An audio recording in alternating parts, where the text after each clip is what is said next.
Good morning students. आज मैं आपको नया चैप्टर व्रत पढ़ाने जा रहा हूँ। ये नेक्स्ट मंथ के सिलेबस का है, बट आप लोगों के दिवाली हॉलीडेज आ रहे हैं और थोड़ी सी वेकेशन लंबी हो जाएंगी, तो हो सकता है कोर्स कंप्लीट ना हो पाए हमसे, इसीलिए हमने सोचा कि कुछ आगे करा दिया जाए। तो स्टूडेंट्स देखिए, आज हम व्रत पढ़ाने जा रहे हैं। तो व्रत में हम लोगों को त्रिज्या, चाप, जीवा और केंद्र, व्यास, परिधि ये सब पता होता है। तो अब जब हम थोड़ी सी अच्छी क्लास में आते हैं, यानी बड़ी क्लास में आते हैं, तो हमारी थ्योरम यानी प्रमेय स्टार्ट हो जाती है। क्या स्टार्ट हो जाती है? प्रमेय। तो देखिए, जब प्रमेय हम लोग पढ़ते हैं तो कई प्रमेय हैं व्रत की। तो आपके में 3-4 प्रमेय दे रखी है, तो हम एक एक करके केवल प्रमेय आपको सॉल्व कराएंगे। और प्रमेय जो एग्जाम में हम आपसे पूछेंगे तो केवल ये लाइन लिख के देंगे कि वृत्त के केंद्र से जीवा पर डाला गया लंब जीवा को समद्विभाजित करता है। अच्छा, इतना लिखेंगे। अब हम वर्ड टू वर्ड आपको समझाएंगे। सबसे पहले बात करी गई है किसकी? देखिए, वृत्त की। तो सबसे पहले ये एक हम वृत्त बनाते हैं। ये सबसे पहले हमने ये वृत्त बना लिया। वृत्त के बाद किसकी बारी आई? केंद्र की। तो वृत्त का केंद्र ये बना दिया, ठीक है। वृत्त के केंद्र से अब बात किसकी हो रही है? जीवा की। जीवा क्या होती है? सुनिएगा, याद रखिए, वृत्त के एक भाग से दूसरे भाग को स्पर्श करने वाली रेखा को हम जीवा कहते हैं। फिर से सुनिए, वृत्त के एक भाग से दूसरे भाग को स्पर्श करने वाली रेखा जीवा कहलाती है। और याद रखिएगा, जो सबसे इंपॉर्टेंट बात है कि किसी भी वृत्त का व्यास उसकी सबसे बड़ी जीवा होती है। जैसे ये एक मैंने वृत्त बना लिया, ठीक है। ये वृत्त का मेरा केंद्र हो गया, तो ये वृत्त का क्या हो गया? व्यास। क्यों? वृत्त के एक बिंदु से दूसरे बिंदु को रेखा स्पर्श कर रही है और केंद्र से होके जा रही है, तो ये वृत्त का व्यास है। और जीवा की भी परिभाषा होती है। क्या परिभाषा होती है? कि वृत्त के एक भाग से दूसरे भाग को स्पर्श करती है, तो उसे भी जीवा कहते हैं। पर याद रखिए, किसी भी वृत्त का व्यास जो होता है वो उसकी सबसे बड़ी जीवा होती है। देखिए, बाकी जितनी जीवाएं हैं वो वृत्त के व्यास से देखिए छोटी होती है। सबसे बड़ी रेखा हमारी ये है जो इस केंद्र से उस केंद्र को मिलाती है। तो जीवा हमारी क्या होती है? वृत्त के एक भाग से दूसरे भाग को स्पर्श करती। तो ये देखिए, मैंने वृत्त के एक भाग से दूसरे भाग को मैंने क्या करा दिया? स्पर्श। ये हमारी हो गई जीवा, ये हो गई ए और ये हो गई बी। अब आप लोग बोलेंगे, सर आप केंद्र से क्यों नहीं लेके गए? क्योंकि सवाल में कहीं से भी ये नहीं कहा गया है कि जीवा केंद्र से होकर जा रही। अगर ये कह देता जीवा केंद्र से होकर जा रही, तब हम ये रेखा केंद्र से लेकर जाते, ठीक है। अब देखिए, जीवा पर डाला गया लंब, तो लंब केंद्र से डाल दीजिए। केंद्र से मैंने ये जीवा पर लंब डाल दिया। लंब का मतलब होता है 90 डिग्री का एंगल। ये हमने दे दिया एम, ठीक है। जीवा को समद्विभाजित करता है। सम माने समान, ये जो कह रहा था समद्विभाजित। सम माने समान, द्वि माने दो, भाजित माने बांटना। यानी जीवा को दो बराबर भागों में बांटता है। यानी ए एम और बी एम आपस में क्या होने चाहिए? बराबर।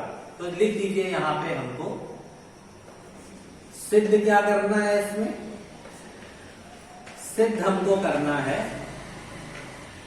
कि जीवा को समद्विभाजित करता है, यानी ए एम बराबर एम बी। ये हमको सिद्ध करना है। अब एक थोड़ी सी रचना है इसमें। कंस्ट्रक्शन क्या करते हैं हम इसमें? ये वृत्त का केंद्र हमने ले लिया है O। इस O से ये रेखा मैंने मिलाई और इस O से B बिंदु पे रेखा मिलाई। अच्छा स्टूडेंट्स, O बिंदु से A बिंदु तक वाली रेखा जो है वो क्या हो गई हमारी? वो हो गई हमारी त्रिज्या। क्यों? वृत्त के केंद्र से वृत्त के किसी भी भाग को स्पर्श करने वाली रेखा क्या कहलाती है? त्रिज्या कहलाती है। याद रखिएगा, वृत्त के केंद्र से वृत्त के किसी भी एक भाग को स्पर्श करने वाली रेखा त्रिज्या कहलाती है। याद रखिएगा, वृत्त के एक भाग को स्पर्श करने वाली रेखा क्या कहलाती है? त्रिज्या। तो OA और OB आपस में क्या है? त्रिज्या है। ठीक है, आप देखिए हमने इसमें रचना की थी, तो यहां लिख देंगे रचना। रचना हमने क्या की? OA तथा OB को मिलाया। ठीक है, अब सम में हम मूवमेंट स्टार्ट करते हैं, तो डालेंगे उपपद। देखिए आपको दो त्रिभुज दिखाई पड़ रहे होंगे, OAM और दूसरा त्रिभुज दिखाई पड़ रहा होगा OMD। तो क्या लिखेंगे? त्रिभुज OAM तथा त्रिभुज OMB में। देखिए ये मैंने दो त्रिभुज लिए। अब ठीक, अब इस त्रिभुज में देखिए हम क्या करेंगे। सबसे पहले OA बराबर OB,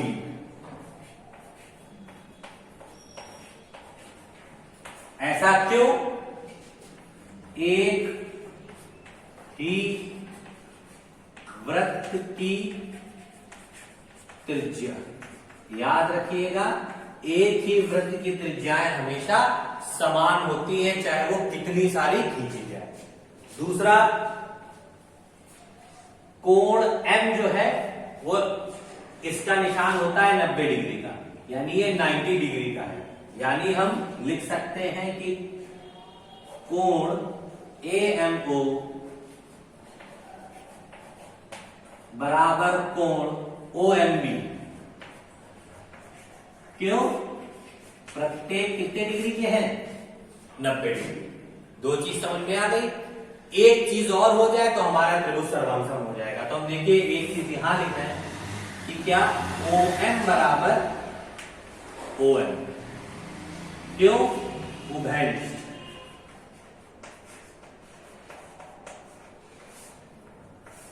ये चीज हो गई हमारी उभयनिष्ठ, यानी किसी भी त्रिभुज में अगर दो भुजा एक कोण बराबर हो जाते हैं तो हमारा त्रिभुज क्या बन जाता है? सर्वांगसम। तो हम लिख सकते हैं अतः त्रिभुज AMO सर्वांगसम त्रिभुज MOB। ठीक है, ये त्रिभुज सर्वांगसम हो गए। जब त्रिभुज सर्वांगसम हो जाते हैं तो हम ये कह सकते हैं, क्या कह सकते हैं?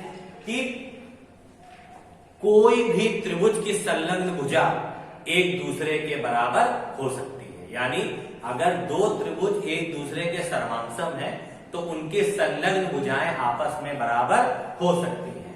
ठीक है, त्रिभुज सर्वांगसम हो गए। और यहाँ पे सर्वांगसमता का रीजन दीजिए, किस वजह से हुए? भुजा कोण भुजा किस लिए हुए थे? भुजा कोण और ये भुजा। ठीक है, सर्वांगसम हो गए। अब जब सर्वांगसम हो गए तो हम लिख सकते हैं इसलिए AM बराबर MB। वो भी क्यों? AM बराबर MB, AM बराबर MB इसलिए by CPCTC corresponding part of congruent triangle. ठीक है, बाय CPCT ये हमारा रूल होता है। ठीक है, तो अब हम इस पे ये लिख सकते हैं, यही हमको प्रूफ करना था, यही हमने प्रूफ कर दिया। अब और इस पे कुछ नहीं करना है। तो स्टूडेंट्स ये आज पहली थ्योरम थी, धीरे धीरे आप लोग हैबिचुएटेड हो जाएंगे इसको करने के लिए, आपको आसानी से समझ में आ जाएगी। तो बस आपको याद क्या रखना है कि जब इस टाइप का सवाल हो तो सबसे पहले चित्र बनाएंगे, चित्र बनाने के बाद दोनों त्रिभुजों की सर्वांगसमता को सिद्ध करिए, और दोनों त्रिभुजों की सर्वांगसमता को सिद्ध करने के लिए आपको दो त्रिभुज लेने पड़ेंगे। जब दोनों त्रिभुज सर्वांगसम सिद्ध हो जाएंगे तो ये अपने आप प्रूव हो जाएगा कि AM बराबर एम बी। तो स्टूडेंट आज मैं आपको केवल एक ही थ्योरम बताऊंगा, इसको आप लोग अच्छी तरह समझ लीजिएगा। इसके बाद कल से आप लोगों को मैं थ्योरम्स को ज्यादा बनाना स्टार्ट करूंगा, क्योंकि लगभग 7-8 थ्योरम्स हैं, तो आपको तैयार हो जाए। तो आज फर्स्ट डे है, थ्योरम आप लोग पहली बार पढ़ रहे हैं, इसलिए इसको ध्यान से नोट कर लीजिए। Thank you and have a nice day.